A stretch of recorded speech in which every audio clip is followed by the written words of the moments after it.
नियम है, खाना खाने के तुरंत बाद पानी नहीं पीना। ये पहला नियम है।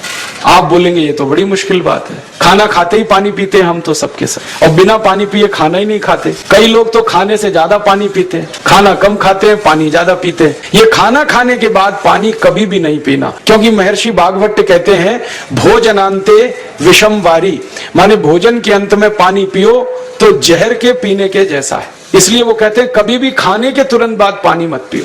अब आप मुझे पूछोगे क्यों नहीं पिए, कारण बता दो। कारण मैं बताना चाहता हूं सरल भाषा में। हम जब खाना खाते हैं ना तो पेट में सारा खाना इकट्ठा होता है। पेट में एक स्थान होता है, उसको हम कहते हैं जठर। संस्कृत में, हिंदी में जठर कहते हैं, अंग्रेजी में उसको एपिगैस्ट्रियम कहते हैं, हिंदी में कुछ लोग उसको आमाशय भी कहते हैं। ये जठर छोटा सा स्थान है। आपके पेट में नाभि है ना, उसके लेफ्ट साइड में बाईं तरफ छोटा सा स्थान है। सारा खाना आपका इसी स्थान पर आता है, जो भी आप खाते हो, रोटी चावल दाल सब्जी दूध दही कुछ भी खाओ, सब कुछ जठर में आता है।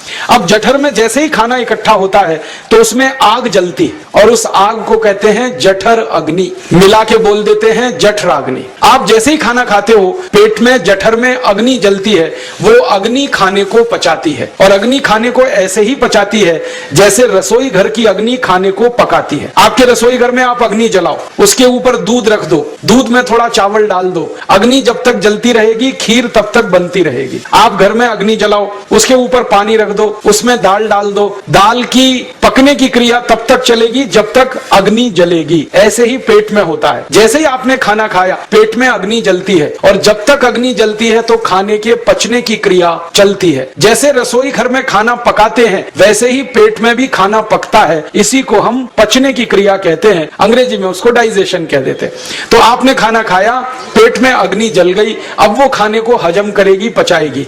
अब मुझे एक प्रश्न का उत्तर दो आप, कि जैसे ही आपने खाना खाया पेट में अग्नि जल गई और वो खाने को पचा रही है, तुरंत आपने गट गट गट गट पानी पी लिया, और खूब ठंडा पानी पी लिया, बर्फ मिलाया हुआ पानी पी लिया, फ्रिज का पानी पी लिया। क्या होने वाला है? अग्नि जलेगी कि बुझेगी?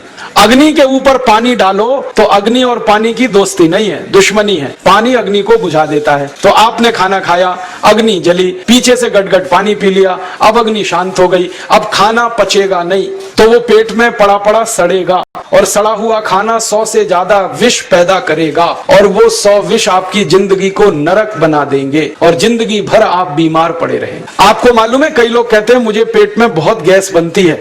ये गैस उन्हीं को बनती है जिनका खाना हजम नहीं होता। कोई लोग कहते हैं कि मुझे पेट में जलन होती है, ये जलन उन्हीं को होती है जिनका खाना पचता नहीं। कोई कहते हैं कि मेरे पेट में एकदम गुम हो जाता है, फूल जाता है। ये सब वो लक्षण हैं जब खाना पचता नहीं। तो खाना पचेगा नहीं तो सड़ेगा, सड़ेगा तो विष पैदा करेगा, और वो विष आपको बीमार करेंगे। इसलिए महर्षि भागवत ने कहा खाना खाते ही पानी मत पियो। समझ में आया? फिर आप बोलोगे कितनी देर तक नहीं पिए? कम से कम 1 घंटे तक, 1 घंटे बाद पानी पियो। आप बोलोगे जी 1 घंटा क्यों? ये जो अग्नि जलने की क्रिया है ये लगभग 1 घंटे तक ही चलती है पेट में, उसके बाद अग्नि अपने आप शांत हो जाती है, उसके बाद पानी पी लो। तो खाना अगर 10 बजे खाया तो 11 बजे पानी पियो, 11 बजे खाया तो 12 बजे पियो, 12 बजे खाया तो 1 बजे पियो, 1 घंटे बाद पानी पियो। अब आपके मन में ये सवाल आ सकता है कि खाना खाने के पहले पी लें क्या? हाँ पी लो, 40 मिनट पहले पेट भर के पानी पी लो। 10 बजे खाना खाना है, 9:20 पे खूब पानी पी लो, जितना पी सकते। 11 बजे खाना खाना है, 10:20 पे पी लो, खूब पानी पी लो, 40 मिनट पहले। आप और एक सवाल पूछ सकते हो कि अच्छा ठीक है, खाने के बाद पानी तो नहीं पिएंगे, कुछ और पी सकते हैं क्या पानी को छोड़कर? तो उसके लिए भागवत जी कहते हैं कि खाने के तुरंत बाद अगर पीना है तो दही की लस्सी पियो, मट्ठा। खाने के बाद अगर तुरंत पीना है तो फलों का रस पियो, गन्ने का रस पी लो, संतरे का रस पी लो, मौसमी का रस पी लो, अनार का रस पी लो। अब आप कहोगे ये सब महंगी महंगी चीजें बता रहे हैं, गन्ने का रस, संतरे का रस, अनार का रस, पैसे तो है नहीं। तो सबसे सस्ता रस है नींबू का ही रस पी लो, शिकंजी बना के पी लो, वो तो सबसे सस्ता है। तो खाना खाने के बाद या तो दही की लस्सी पियो या रस पियो, और एक तीसरी चीज है दूध पी सकते हैं। तो खाने के तुरंत बाद पीना है तो दही की लस्सी या मट्ठा, खाने के तुरंत बाद पीना है तो कोई फल का रस, खाने के तुरंत बाद पीना है तो दूध। पानी 1 घंटे बाद पियो। और अगर एक बात ध्यान रखो तो अच्छा है कि सवेरे खाना खाते हैं जिसको हम ब्रेकफास्ट कहते हैं, नाश्ता, तो फलों का का रस पीना अच्छा, दोपहर को खाना खाएं तो लस्सी और मट्ठा पीना अच्छा, और रात का खाना खाएं तो दूध पीना अच्छा। जो लोग इस नियम का पालन कर सकते हैं, जिंदगी में कभी भी 80 रोग उनको नहीं हो सकते। वात पित्त कफ तीनों ही इस एक छोटे से नियम से संतुलित रहते हैं। तो ये पहला नियम मैंने आपसे कहा। दूसरा नियम एक और है, और वो नियम ये है कि पानी कभी भी पियो, घूट घूट भर के पियो। जैसे गरम चाय पीते हैं, गरम कॉफी पीते हैं, गरम दूध पीते हैं, एक एक घूट भर के, एक एक सिप करके, ऐसे ही पानी पीने की आदत डालो। ये मुंह में एक बार गिलास लगा लिया, गटागट उसको खाली कर दिया, ये तरीका गड़बड़ है। एक घूट पानी, 2 घूट पानी एक बार में उतना ही पियो। आप बोलोगे ये क्या चक्कर है? बात ऐसी है कि एक एक घूट पानी जब हम पीते हैं तो मुंह की लार पानी के साथ मिलकर पेट में अंदर जाती है, और ये जो मुंह की लार होती है ये क्षारीय होती है और पेट में हमेशा अम्ल बनता रहता है। तो एक घूट पानी पिया, मुंह की लार इसके साथ अंदर गई, 2 घूट पिया और ज्यादा गई, बार बार लार अंदर जाएगी तो क्षार पदार्थ पेट के अम्ल के साथ मिलेगा। पेट में अम्ल बनता है, मुंह में लार क्षारीय होती है। तो ये क्षार को अम्ल में मिला दिया जाए और ये अच्छे तरीके से मिलकर पेट में जाए तो कभी भी कोई व्यक्ति के पेट को अम्लता नहीं होती, एसिडिटी नहीं होती। और पेट में अम्लता नहीं होती तो रक्त में अम्लता नहीं होती, और जिनके रक्त में अम्लता नहीं होती उनकी जिंदगी में कभी भी वात पित्त कफ के असंतुलन की स्थिति पैदा नहीं होती। इसलिए पानी घूट घूट करके पीना। मैं आपको एक छोटा सा मेरा ऑब्जर्वेशन बताता हूँ, परीक्षण। आप भारत देश में या दुनिया में कहीं भी जाओ, मनुष्य को छोड़कर पशु पक्षियों को देखना शुरू करो, वो पानी कैसे पीते हैं। किसी चिड़िया को पानी पीते हुए देखो, किसी पक्षी को पानी पीते हुए देखो, वो चोंच के एक बूंद के बराबर ही पानी उठाता है। एक बार में एक बूंद पानी लेगा, फिर थोड़ी देर चोंच चलाएगा, फिर पिएगा, फिर दूसरी बूंद लेगा, फिर चोंच चलाएगा, फिर पिएगा, फिर तीसरी बूंद। एक एक बूंद पक्षी पानी पीता है। कुत्ते को पानी पीते हुए देखो, चाट चाट के पानी पीता है। शेर को पानी पीते हुए देखो, चाट चाट के पानी पीता है। जितने जानवर चाट कर पानी पीते हैं, जितने पक्षी एक एक घूंट पानी पीते हैं, किसी भी पक्षी और किसी भी जानवर को डायबिटीज नहीं है, किसी को अर्थराइटिस नहीं है, कोई पक्षी ओवरवेट नहीं है, कोई पशु ओवरवेट नहीं है।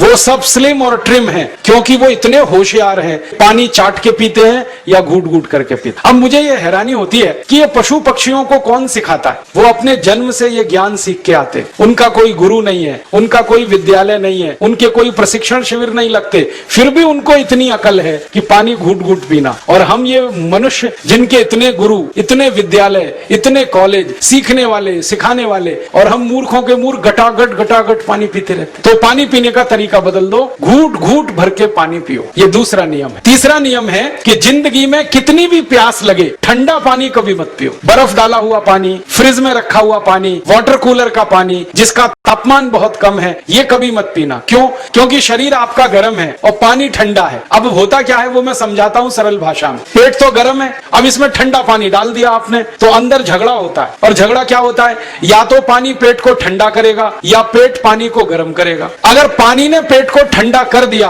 तो पेट के ठंडा होते ही हृदय ठंडा होता है, हृदय के ठंडा होते ही मस्तिष्क ठंडा होता है, मस्तिष्क के ठंडा होते ही आदमी ठंडा होता है, और आदमी ठंडा होते ही राम नाम सत्य होती है। आपको मालूम है जब शरीर ठंडा पड़ जाता है तो घर में भी नहीं रखते, निकाल के बाहर सड़क पे रख देते। जो घर आपने बनाया अपनी मेहनत से, शरीर के ठंडा पड़ते ही निकाल बाहर करते हैं उस घर में से, और फिर चिल्लाने लगते हैं लेके जाओ, जल्दी लेके जाओ, इसको जला के आओ। माने ठंडे शरीर की इज्जत नहीं है। तो ठंडा पानी क्यों पी रहे हो भाई? बंद कर दो। कोई जानवर ठंडा पानी नहीं पीता, कोई पक्षी नहीं पीता। तो आप ये ठंडा पानी पीना बंद करो, सादा पानी पीना शुरू करो। और गर्मी के दिनों में बहुत अगर आपको तकलीफ है तो मिट्टी के घड़े का पानी पी लेना, फ्रिज का और बर्फ का नहीं पीना। ये तीसरा नियम है। और चौथा और आखिरी नियम है कि आप सवेरे ही सवेरे जब सोकर उठते हो तो सबसे पहले पानी पियो। जैसे ही आपकी आंख खुल गई तो पहले 2-3 गिलास पानी पी लो, उसके बाद आप टॉयलेट में जाओ। उठते ही पानी पियोगे तो 2 फायदे हैं। पहला फायदा यह है कि पानी पेट में जाकर बड़ी आंत को साफ करता है, और जैसे ही बड़ी आंत की सफाई होगी पेट पे दबाव पड़ेगा और आप संडास घर में जाएंगे, 2-3 मिनट में पेट आपका साफ हो जाएगा। जिनका पेट सुबह एक बार में साफ हो जाता है उनकी जिंदगी में कभी रोग नहीं आता। इसलिए सुबह सुबह उठते ही पेट साफ होना जरूरी है। और उठते ही पानी पियोगे तो मुंह की जो लार है वो पानी के साथ मिलकर अंदर जाएगी। सुबह पेट में एसिड की मात्रा ज्यादा होती है, इसलिए लार का पेट में जाना बहुत जरूरी है, इसलिए सुबह उठते ही पानी पीना बहुत जरूरी है। ये 4 नियम हैं आयुर्वेद के। पहला नियम, खाना खाने के 1 घंटे बाद पानी पीना। दूसरा नियम, पानी को हमेशा घूट घूट भर के पीना। तीसरा नियम, कभी भी जिंदगी में ठंडा पानी नहीं पीना।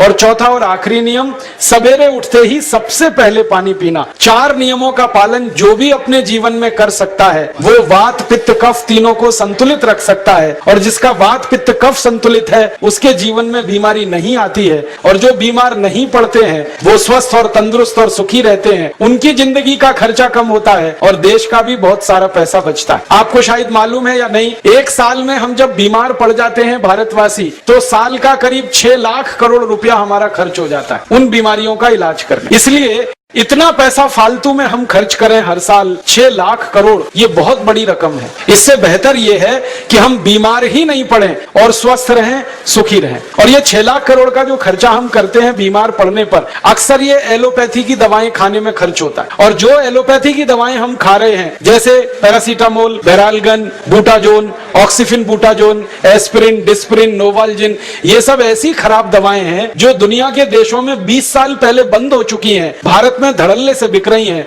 और हमको बीमारियों से ज्यादा गंभीर बीमारियों में फंसा रही है। ज्यादातर दवाएं जो आप खाते हो वो किडनी खराब कर देती हैं, लीवर खराब कर देती हैं, आंतों में घाव कर देती हैं, विकलांगता आ जाती है, पैरालिसिस हो जाता है, ब्रेन हेमरेज हो जाता है, हार्ट अटैक आ जाता है। दुनिया में लगभग इस समय 84,000 दवाएं बिकती हैं। और आपको सुनकर हैरानी होगी, उनमें से मात्र 117 दवाएं हैं जो काम की हैं, बाकी सब बेकार की दवाएं हैं। उन बेकार की दवाओं को खाकर हम 6 लाख करोड़ खर्च करते हैं। ये बहुत दुख और अफसोस की बात है। और ये 6 लाख करोड़ का खर्चा समाज के वो लोग करते हैं जिनको जिंदगी में हर समय अपना आर्थिक स्थिति को देख के चलना पड़ता है, जिनकी आमदनी बहुत नहीं है, जिनके घर में आमदनी के बहुत ज्यादा साधन नहीं है, उनको ये पैसा खर्च करना पड़ता है। तो कई बार क्या होता है, किसी का घर बिक जाता है, किसी का खेत बिक जाता है, किसी के घर के गहने गिरवी रख जाते हैं, किसी को कर्ज लेना पड़ जाता है, किसी को कर्ज लेकर दोबारा कर्ज लेना पड़ जाता है।